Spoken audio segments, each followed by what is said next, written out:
Good morning students. बेटे आज मैंने पहले आपको पार्ट ए में कराया था चैप्टर थर्ड का मिनरल एनर्जी रिसोर्सेज का पार्ट ए में मैंने बताया था। आज हम पार्ट बी में उसके कोल पेट्रोलियम मिनरल को ऐसी बहुत सारी चीजों को डिस्कस करेंगे। सबसे पहले बेटे कोल कोल इज ब्लैक और brown coloured organic substance in which carbon is the main constituent. जो कोल है बेटे ब्लैक और ब्राउन कलर का है, एक सब्सटेंस है in which carbon is the main, जिसमें कार्बन क्या है, एक मेन तत्व है। It is an inflammable substance, ठीक है। It is use for heating and lighting और फॉर बोथ द पर्पजेज, मतलब कि ये एक इनफ्लेमेबल कि ये आग के लिए भी यूज, हीटिंग के लिए भी और लाइटनिंग के लिए भी यूज किया जाता है। Use for domestic course, big industries and for running the railways. Coal it is also use in the thermal plants for the generation of electricity. Domestic course के लिए, बड़ी इंडस्ट्रीज के लिए, रेलवे को रन करने के लिए। आपने देखा होगा कि रेलगाड़ी जो है मेनली पहले, अब तो इलेक्ट्रिक आ गई हैं, तो पहले का अब भी चलती है कोल से, कि कोयले से ही रेलगाड़ियां चलती थी, ठीक है। जितना ज़्यादा कोयला पड़ता था रेलगाड़ी उतनी तेज हो जाती थी। आपने पहले भी देखा, पिक्चर में भी आपने कहीं देखा होगा। कोल के हम डिवाइड कर सकते हैं फोर कैटेगरीज में, that is anthracite, anthracite, bituminous minus, lignite and peat. ये कोयले की किस्में हैं कोल की। On the four categories of coal, anthracite is the best and peat is the lowest quality of coal. सबसे बेस्ट कौन सी है? एंथ्रासाइट। और सबसे जो चीप क्वालिटी है कोल की वो कौन सी है? पीट, ठीक है। Coal is obtained from the sedimentary rocks under the earth. जो कोल है वो अर्थ के अंदर से हमें सेडिमेंट्री रॉक से प्राप्त होता है। Earth is being dug to reach the coal mine. जो अर्थ है, भूमि है, उसको खोदा जाता है, डिग किया जाता है कोल्स को पाने के लिए। It is very risky to work in coal mines. ये बहुत रिस्की है बेटे कोल माइंस में काम करना। आपने पहले भी देखा होगा कि अपने खबरें भी सुनी होगी, न्यूज सुनी होगी कि coal mines are very dangerous because इसमें जो सतह है अर्थ की बहुत ज्यादा नीचे होती है ना, खोदा उसको खोदा जाता है। पहले क्या था कि इसमें ना छोटे छोटे बच्चों को भी लगा लेते थे। अब तो एक अपराध माना गया है ना बच्चों को उसमें माइंस में काम करवाना। तो इतनी मतलब गहरी होती हैं ये माइंस कि अगर कोई व्यक्ति बाय चांस में कोई मर गया तो पता ही नहीं चलता कि कहाँ पे व्यक्ति गया था, क्योंकि ये जो बहुत अंदर तक खोदा जाता है उस धरती को, तब जाके हमें ये मिनरल्स जो है प्राप्त होते हैं, ठीक है। उसके बाद ये बेटे बताया गया है कि कोल कहाँ कहाँ पे, यूएसए का फर्स्ट रैंक है कोल प्रोडक्शन में, और इंडिया में झारखंड में सबसे आगे है, झारखंड कोल की प्रोडक्शन के लिए। उसके बाद हजारीबाग है, धनबाद है, पलामू है, ये साउथ में कुछ इलाके हैं, राज्य हैं जहाँ पे कोल हमें बहुत ज्यादा मात्रा में प्राप्त होता है। उसके बाद आता है बेटे पेट्रोलियम और मिनरल ऑयल। पेट्रोलियम और mineral oil is found in the sedimentary rocks, therefore it is also called rock oil. बेटे जो पेट्रोल है या मिनरल ऑयल है ये हमें सेडिमेंट्री रॉक से मिलता है, और इसको हम क्या बोलते हैं बेटे? रॉक ऑयल भी बोला जाता है। In present day world studied with machinery, petroleum substances have special importance. आज का जो डे है बेटे, आज प्रेजेंट जो वर्तमान समय चल रहा है, आपने देखो कितनी गाड़ियां हैं जो पेट्रोल से चलती हैं। पेट्रोल के बिना अगर पेट्रोल ना हुआ धरती पर जीवन लगभग असंभव सा हो जाएगा, क्योंकि जो मनुष्य है काफी हद तक पेट्रोल, क्योंकि डिस्टेंस है वो ज्यादा हो गया, लोग काम कर रहे हैं, व्हीकल्स हर एक घर में आप देखोगे चार लोग हैं तो चार व्हीकल्स हैं, तो उनको चलाने के लिए क्या चाहिए? पेट्रोल भी चाहिए, ठीक है। पेट्रोल की जो डिमांड है, खपत है, वो दिन पर दिन क्या है?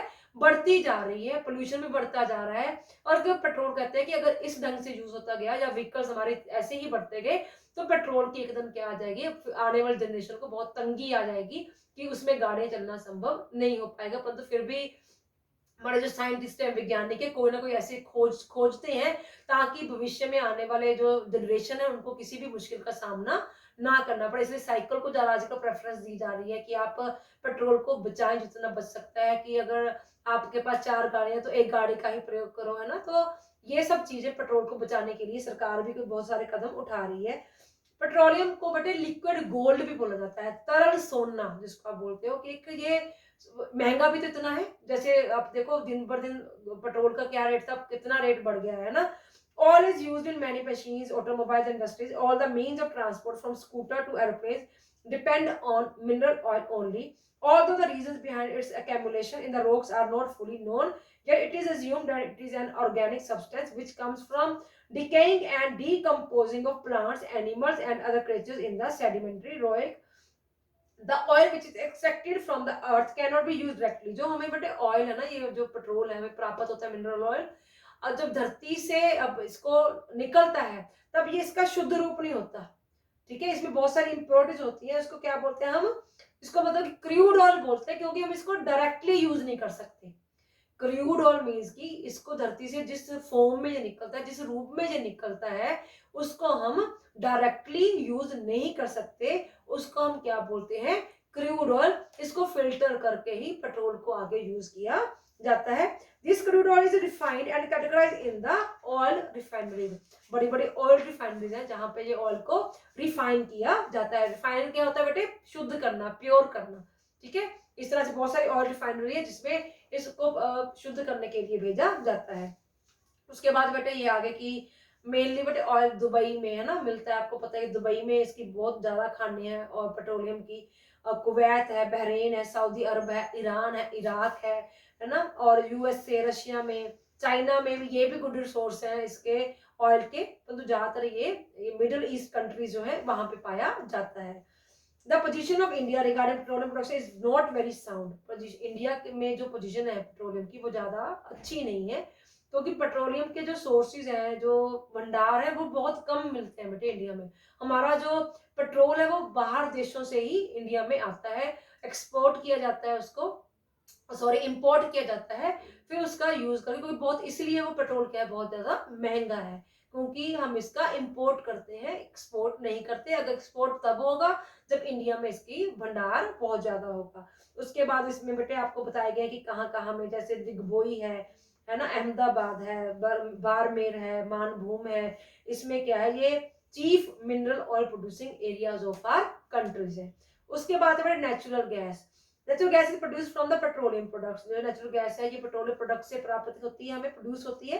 When any oil well is dug, natural gas is found accumulated over it. जब किसी बेटे तेल के कुएं को खोदा जाता है तो नेचुरल गैस अपने आप उसके ऊपर होती है। Natural gas is also very good energy source. ये बहुत अच्छा ऊर्जा का साधन है। It is used for cooking as fuel for vehicles and it is in various industries. Natural gas is found at the oil producing regions of the world. ये बेटे cooking के लिए प्रयोग की जाती है, फ्यूल के लिए, ठीक है, व्हीकल्स के लिए और बहुत सारी इंडस्ट्रीज के लिए नेचुरल गैस का प्रयोग किया जाता है। नेचुरल गैस को इंडिया में बेटे कृष्णा गोदावरी बेसिन है जहां पर ये गैस मतलब पाई जाती है। बहुत सारी ऐसी कंट्री जहाँ पर नेचुरल गैस प्रोड्यूस की जाती है। उसके बाद बेटे हाइड्रो इलेक्ट्रिसिटी। हाइड्रो इलेक्ट्रिसिटी क्या बेटे, जैसे इलेक्ट्रिसिटी किससे बनती है बेटे, हमारे पानी से, ठीक है। पानी बांध बनाया जाता है, बांध पे क्या होता है, डैम जिसको आप बोलते हो, डैम पे क्या होता है, बिजली को प्रोड्यूस किया जाता है, इलेक्ट्रिसिटी वहां पे प्रोड्यूस की जाती है। Hydroelectricity is non conventional source of energy. This source of energy depends on the renewable water resource. ये जो सोर्स है, ये जो हमारा किस पे डिपेंड करता है बेटे, वाटर रिसोर्स पे। जितना पानी होगा इलेक्ट्रिसिटी भी उतनी ही प्रोड्यूस होगी।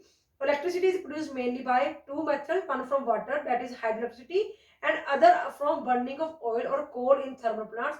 Here we will study about hydroelectricity. एक तो बेटे हमें मिलती है पानी से, दूसरी मिलती है हमें ऑयल को बर्न करने से, तीसरी हमें मिलता है और थर्मल प्लांट से हमें क्या मिलती है, एनर्जी।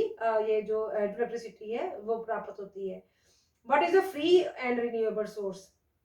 वाटर क्या है, फ्री है और रीन्यूएबल सोर्स है, ठीक है। Large quantities of water is available. Renewable source क्यों कहा जाता है इसको बेटे, क्योंकि बारिश के रूप में पानी पड़ जाता है, बारिश सॉरी इवेपोरेट होता है पहले पानी, फिर बादल बनते हैं, फिर रेन होती है। जितना पानी इवेपोरेट बन के ऊपर क्या होता है, रेन के रूप में फिर से पानी वापस नदियों में आ जाता है, ठीक है। Water is thrown over turbines through tunnels by constructing dams over rivers and stream. ये जो पानी है टर्बाइन्स के थ्रू, टनल्स में इसको जब डैम को कंस्ट्रक्ट किया जाता है, जब डाला जाता है, the turbines are rotated with the force of water. जो टर्बाइन्स है बेटे, जब पानी का बहाव होता है ना, उसके मतलब प्रेशर से टर्बाइन है जो रोटेट होती है। When the turbines rotate, electricity produced by frictional force. तो ये जो इलेक्ट्रिसिटी है, जब ये टर्बाइन रोटेट होती है तब क्या होती है बेटे, इलेक्ट्रिसिटी प्रोड्यूस होती है। This electricity is then taken to various places through wires. और उसको इलेक्ट्रिसिटी कैसे हमारे घरों में पहुंचती है बेटे, थ्रू वायर्स। आपने देखा होगा, आप घर के बाहर में बिजली के कई खंबे लगे होते हैं, बहुत सारे आप अपनी गली में जहाँ पे रहते हो, स्ट्रीट में, वहां पर बहुत सारी तारें होती हैं, तो थ्रू वायर्स हमारे घरों में क्या पहुंचती है, इलेक्ट्रिसिटी पहुंचती है। Important factors for generation of electricity, number one is the water source should be perennial in nature. Perennial in nature, जो पानी है बेटे कुदरत का ही एक रूप है। There should be required slope और height in the path of the water. Slope होता है बेटे ढलान, ठीक है। इलेक्ट्रिसिटी प्रोड्यूस करने के लिए सबसे पहले क्या चाहिए बेटे, कुदरत में पानी का होना पहले, ठीक है। फिर उसके बाद रिक्वायर्ड स्लोप और height of dam of the path of the water, की कितनी हाइट पे और कितनी उसके ढलान होनी चाहिए, एक प्रॉपर प्लेस होनी चाहिए, प्रॉपर पाथ होना चाहिए जिससे वो इलेक्ट्रिसिटी प्रोड्यूस हो। Sufficient amount of water for generation of electricity should be available. पानी के लिए बेटे सफिशिएंट पानी मतलब कि इतना होना चाहिए ताकि उससे बिजली प्रोड्यूस हो सके। ये नहीं कि भाग पानी है, मतलब पानी आपने कभी भाखड़ा आपने देखी होगी, भाखड़ा डैम हमारे पटियाला में ही है ना, नंगल डैम है, भाखड़ा डैम है, जिससे क्या की जाती है, इलेक्ट्रिसिटी प्रोड्यूस की जाती है। So there should be sufficient space behind the dam for reservoir or take of water. Capital for construction of dams, power stations, and electricity supply lines should be available. Capital क्या होता है बेटे, पैसा, ठीक है। डैम्स कंस्ट्रक्शन के लिए क्या लगता है, पैसा चाहिए होता है, पावर स्टेशन चाहिए होते हैं, और electricity supply lines should be available, ठीक है। There should be demand for electricity in the area, और डिमांड भी होनी चाहिए एरिया में, तभी इलेक्ट्रिसिटी प्रोड्यूस और ज्यादा होगी। जितनी डिमांड होगी इलेक्ट्रिसिटी को, उससे ज्यादा ही प्रोड्यूस किया जाता है। Many countries of the world have abundant resources of water. ये बताया गया है कि बेटे बहुत सारे रिसोर्सेज हैं पानी के, बहुत सारी कंट्रीज में, जैसे यूएसए है, रशिया है, जापान है, पोलैंड है, ब्राजील है, इनमें पानी बहुत। India need a special mention in this regard. India को स्पेशल मेंशन दी इसके रिगार्डिंग मिली है, क्योंकि इंडिया में पानी की वेस्टेज बहुत ज्यादा होती है ना। पानी क्या है, जैसे एक आजकल आपको एड्स भी आती हैं कि बूंद बूंद से सागर बढ़ता है, इस पानी को, इसकी कीमत पहचानो, ठीक है।